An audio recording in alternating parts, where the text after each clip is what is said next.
You may remember previously we did a multi-part set of videos on doing the back wheel,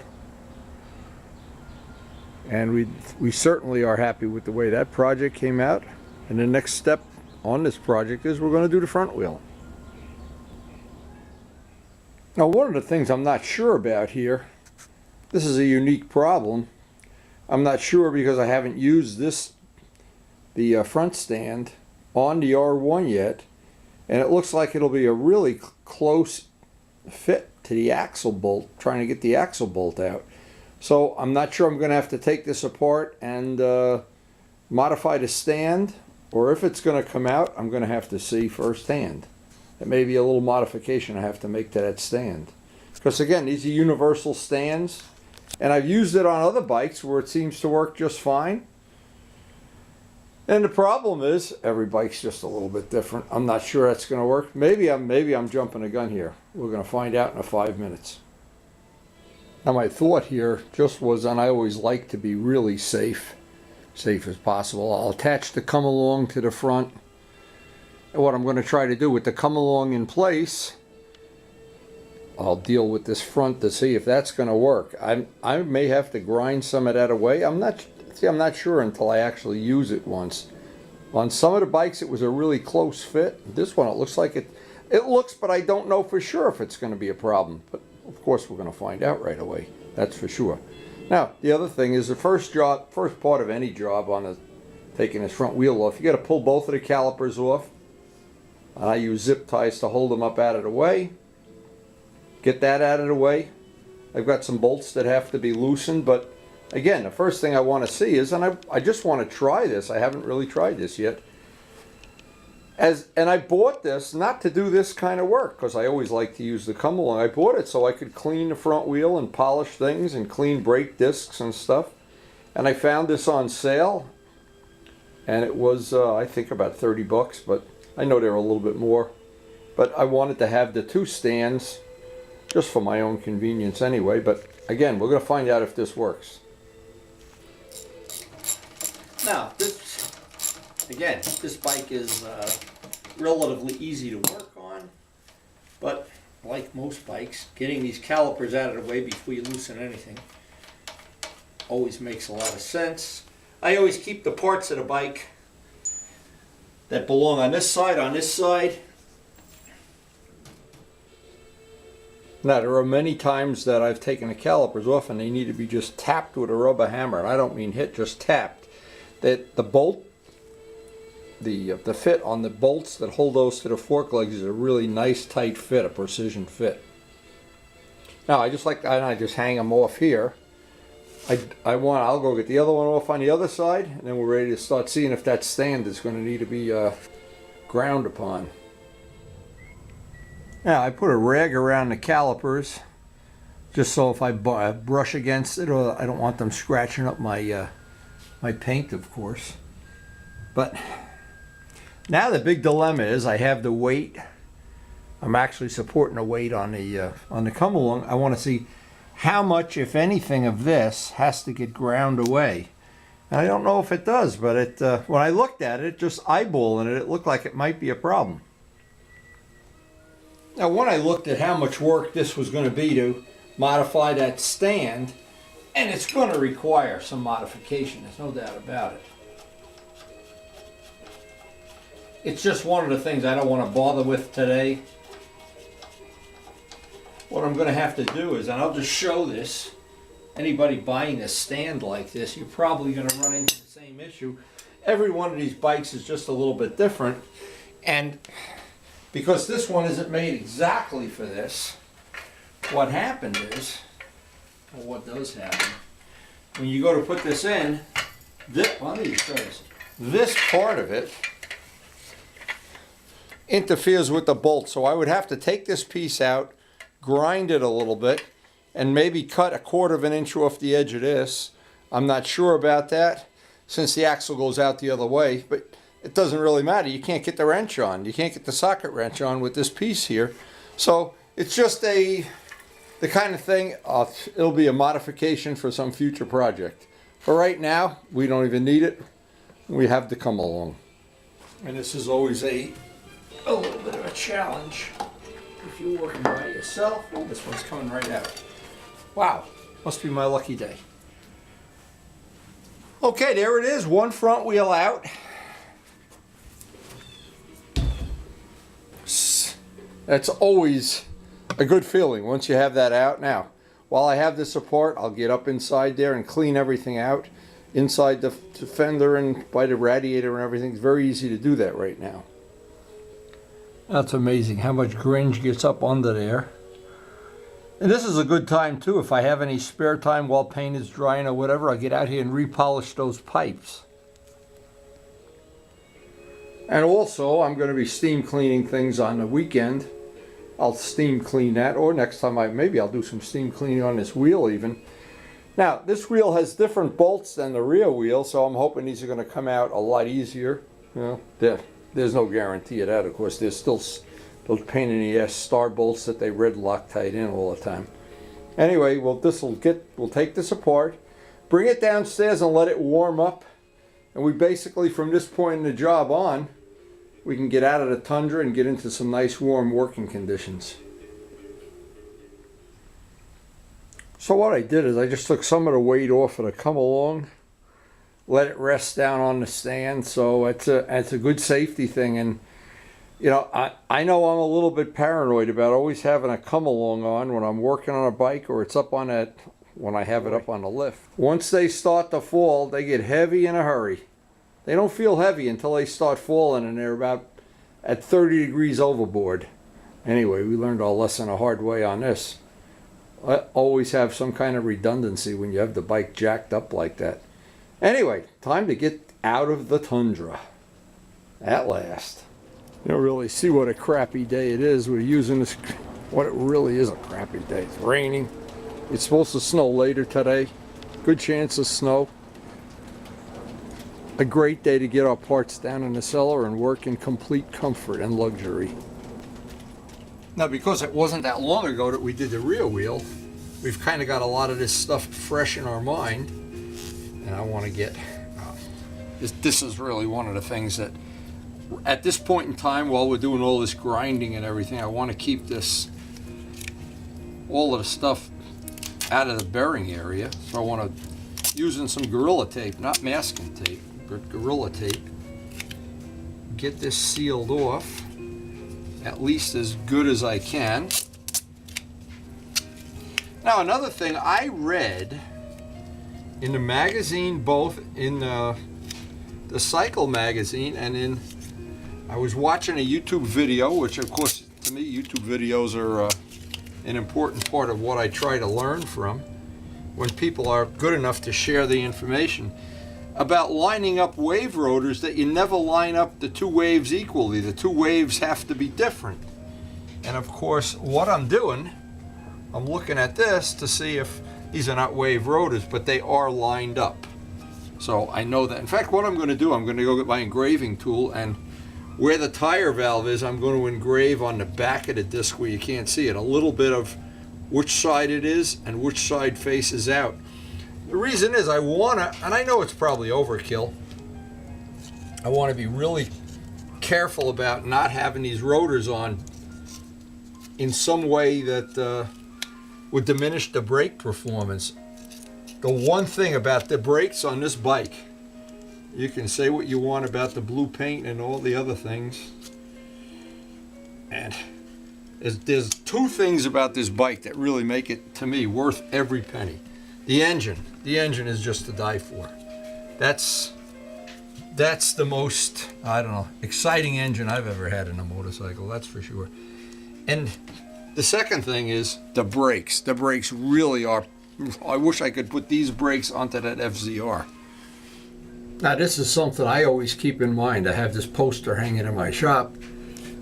When you paint the wheel, the area, a lot of people forget to clean up or put a nice finish on the part that's inside the disc. And since this is very similar to the wheel we're going to be doing, I want to make sure I don't forget to get this all sanded down and, well, nice and smooth anyway, so it contrasts with the disc. That's a good thing not to forget. I see in our wheel where it's black, you're not really going to see it that much, but when it's silver, you're going to see this, and it's going to contrast with this black finish, which we haven't even cleaned up yet.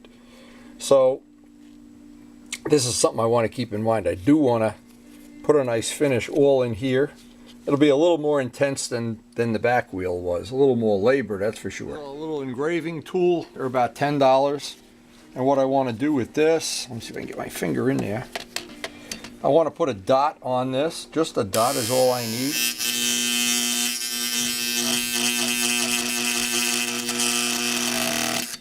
And that, now when I take that disc off, that'll be the outer one facing this side. I'll flip this over and do the opposite side. I see they have arrows, so you can't really reverse them.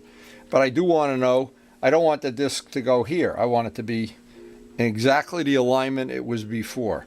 I don't know if that's critical, but I know they were going on and on about it on those wave rotors, that they have to be lined up and reline them. Well, this isn't going to cost us anything for this overkill. It's free.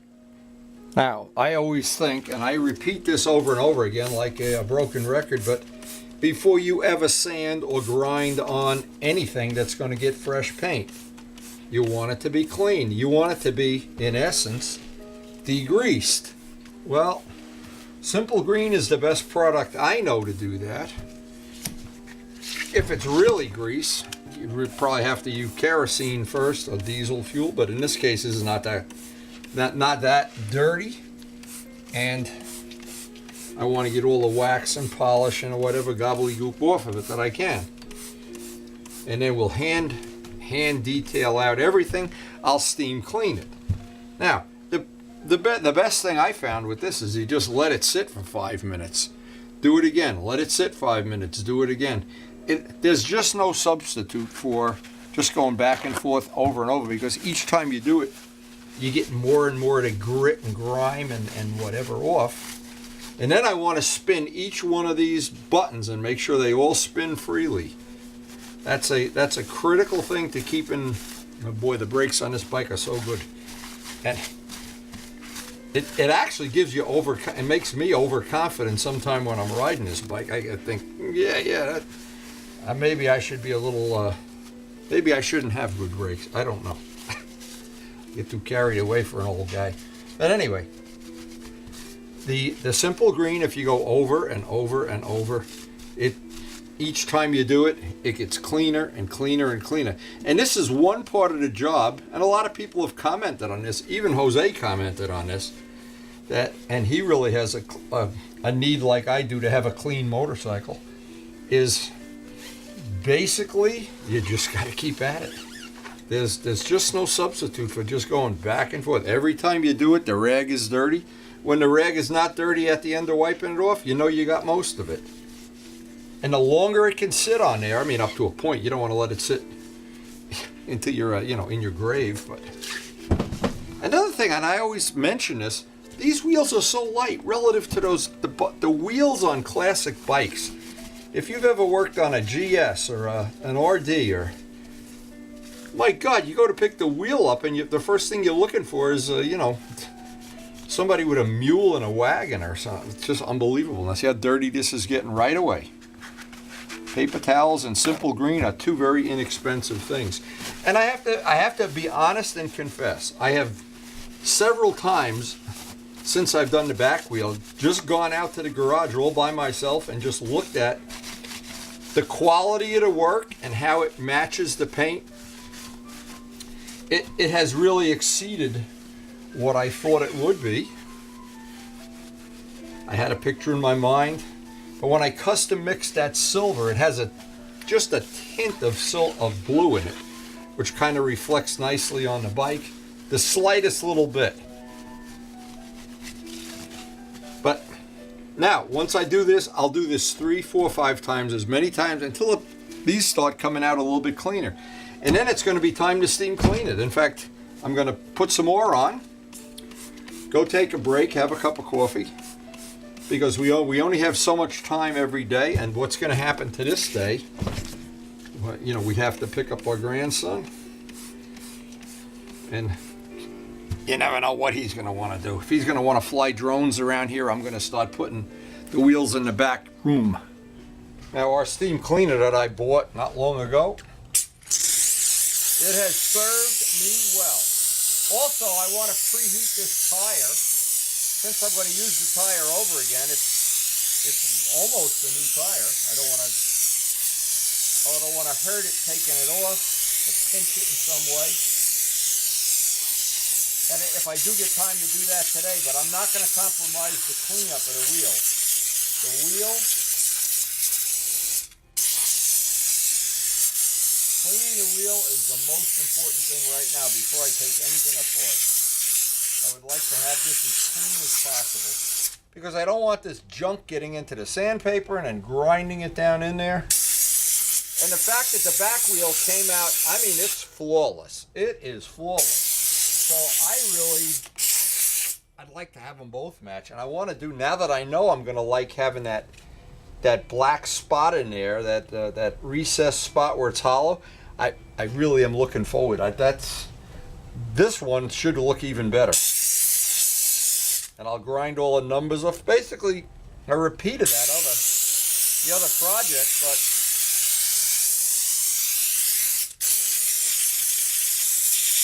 and you can see even where the buttons are, you can see the stuff coming out. Oh yeah, coming out of the buttons.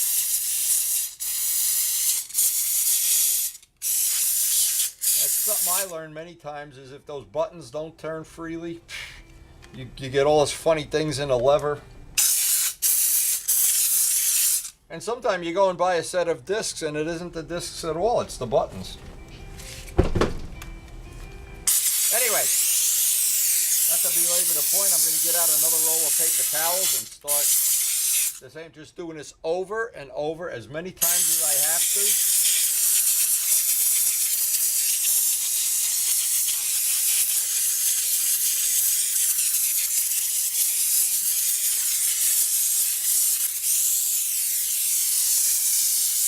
And this is just another side thing, I've steam cleaned a lot of stuff with this, motorcycle wheels, car wheels, just to see how effective and useful it is. Good for doing mirrors too, by the way. They have that attachment. But anyway, this has become a very useful tool in the shop. Now, just to show you, if it's your lucky day, and you never know when it's your lucky day. Sometimes it is. It looks like all of these are going to come out. Now that I said that, I better not try the other side. Boy, those back ones were, if I learned one valuable lesson, wow. Amazing. Anyway, it does have the look of it being our lucky day.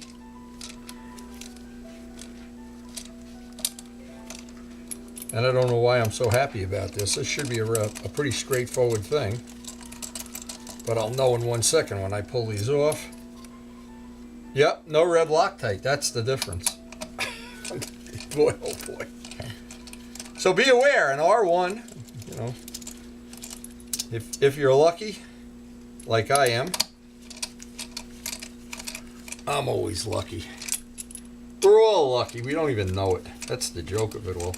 But anyway, as I said before, because I've done the other wheel not that long ago, it's fresh in my mind what some of the stumbling blocks are. And by the way, that's one of the things that's good about YouTube videos. You see other people and you say, well, they had problems with that or problems with this. And when you go to do it, maybe you can avoid those problems. See, like having a bearing sealed off when you steam clean the wheel, that's a good little tip. And I try to put on all the videos, and I know some of them get boring, but there's always something in there. You just can't imagine. If you can pass that information on, the next person along, look at that baby. Now we can clean both sides really nice. I can check all the buttons that they spin nice. I have that little dot on here somewhere that I engraved right here. So I can just write on here that this is now the right side of the motorcycle. And this is the side of the disc you never can get.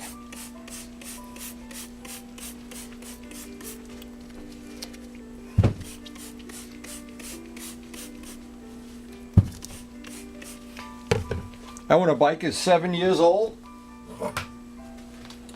it always needs some maintenance. That's for sure.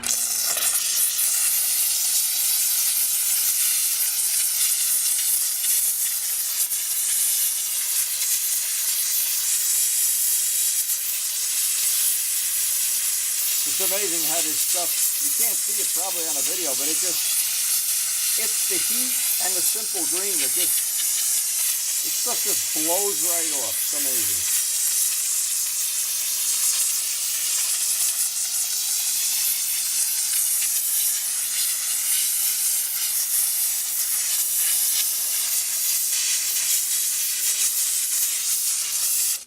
Anyway, just no substitute again for doing it over and over again. If some stays on there, we'll get it all off. We'll take no prisoners.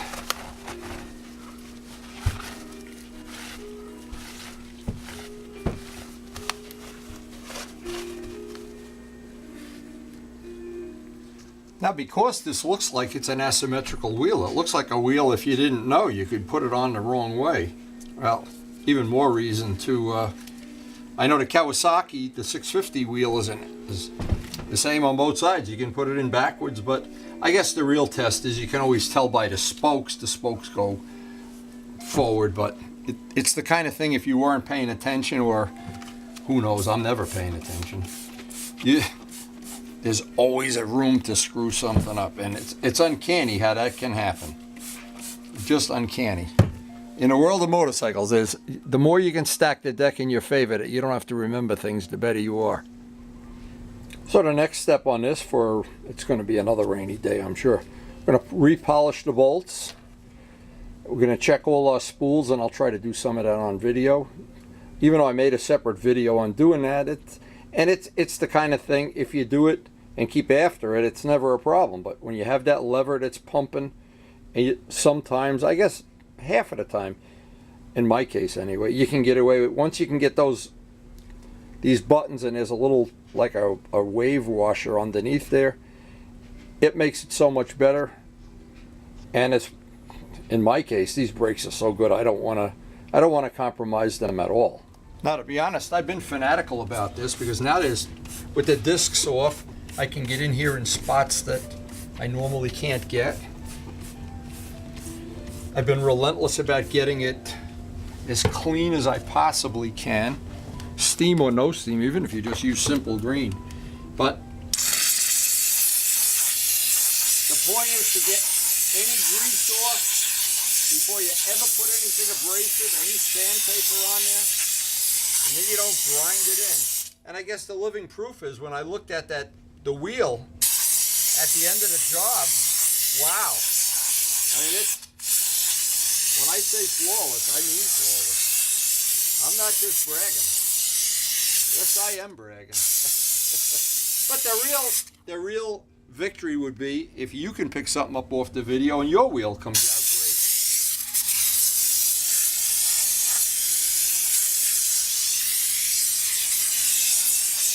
great. Now I'm just going to be, I'll do it off camera, I'm going to be relentless about this, because the more I'm steaming it, the warmer I'm making a tire. And I was hoping to end this session with the tire off, and before we go get the baby, but I don't want to rush it. If it's cold, the tire's not going to come right off. If it's warm, the odds are good it'll come off like a piece of cake. But it's all, if you could put that tire out in the hot sun now, you'd pop it right off. Now, I was amazed at another thing. When you take these black wheels and you make them silver, it changes the whole look of the motorcycle. To me, I'm sorry I didn't do this years ago when I was changing tires, well, it's just one of the things. It's very surprising how much that changes. I guess it changes the same way in a car too. Our little tools for taking out the valve. We'll break the bead on this and just see if it's our lucky day.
And there you are, through the magic of uncut video. Plenty of Dawn, plenty of soap, that's the whole trick. Get the tire warm, we've warmed it with steam. Now because we're going to reuse this tire, I'll wipe this tire off, clean it. We did no damage to it, nothing bad happened, nothing that is going to be an issue. And we still have the little spot on here to line up with the valve, so that's a little bonus. Because this tire needed no balancing weights, so that was a little free bonus. Now the whole purpose of this is because I'm going to use this wheel over again, just to clean it up a little bit.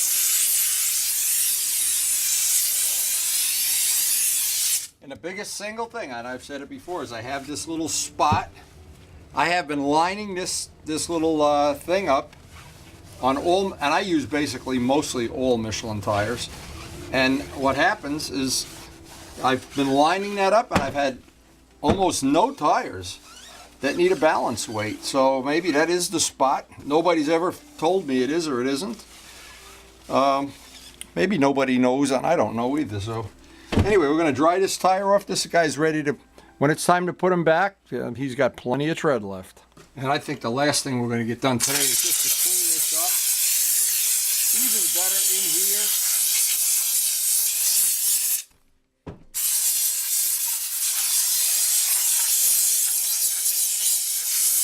Take the Curvy Girl valve out, and next time we get a session to work on this,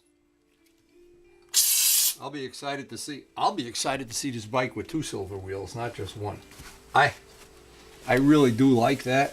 There's very, very few things I do on a motorcycle that I'm 100% happy with, but that the wheel, because of the quality of the paint, and I know that paint's not coming off, that's for sure, and the quality of the workmanship, the sanding, everything is just, and the secret to a lot of this stuff is it's the biggest secret of all, the preparation. And as I look at this wheel, I see this is going to require a lot of work grinding off all these, but again, this is going to become just another labor of love. Well, day one of our wheel painting for the R1 looks like we're well on the way to having it degreased, cleaned, ready for grinding, sanding. Discs are ready for a little tender loving care. Curvy Girl valve is out, and we have had such good luck with them. Bolts are ready to polish. I'm already excited about how this project is coming out. Now, hope you enjoyed all the videos of that first wheel, the back one. I think this one will go a lot faster, and I'm hoping it'll be just as nice or even nicer. But thanks again for watching.